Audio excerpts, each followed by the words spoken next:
Hello. The book that I'm going to read today is called Little Fur Family by Margaret Wise Brown. I first found this book in a thrift store over 40 years ago when I was pregnant with my first child.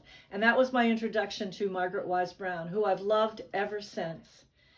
So the name of the story is Little Fur Family by Margaret Wise Brown. Little Fur Family by Margaret Wise Brown.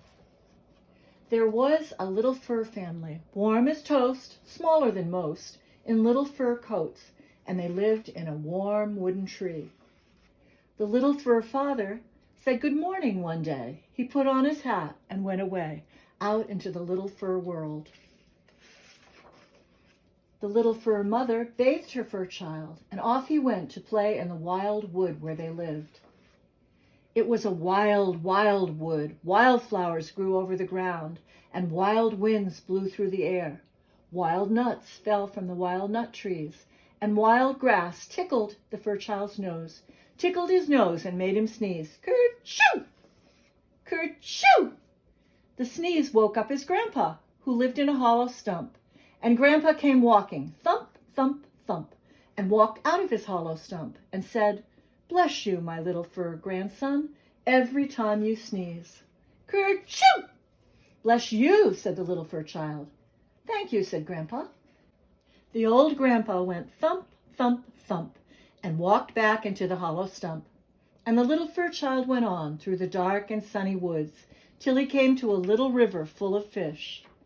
The fish didn't have any fur, and they didn't have any feet. They swam around under the river. The little fur child watched them for a long time. Then he reached into the river and he pulled out a fish, and he looked at it, and then kerplunk, he threw it back into the river. He reached into the air and he caught a flying bug, and he held it in his hand and he looked at it. The bug didn't have any fur. It was shiny and had little wings, and then zip, he threw it back into the air. Then he caught a tiny, tiny fur animal, the littlest fur animal in the world. It had warm, silky fur and even a little fur nose. And he kissed it right on its little fur nose and put it gently back in the grass. And the little tiny, tiny fur animal ran down a hole in the ground. The sun went down beyond the river. The sky grew wild and red, and the little fur child turned around and ran for home. And just as the darkness got very dark, he bumped into his big fur mother, and she took her little fur child home in her arms and gave him his supper. And there was his father, who put him to bed, and they tucked him in bed all soft and warm. And they held his paw, and they sang him a song.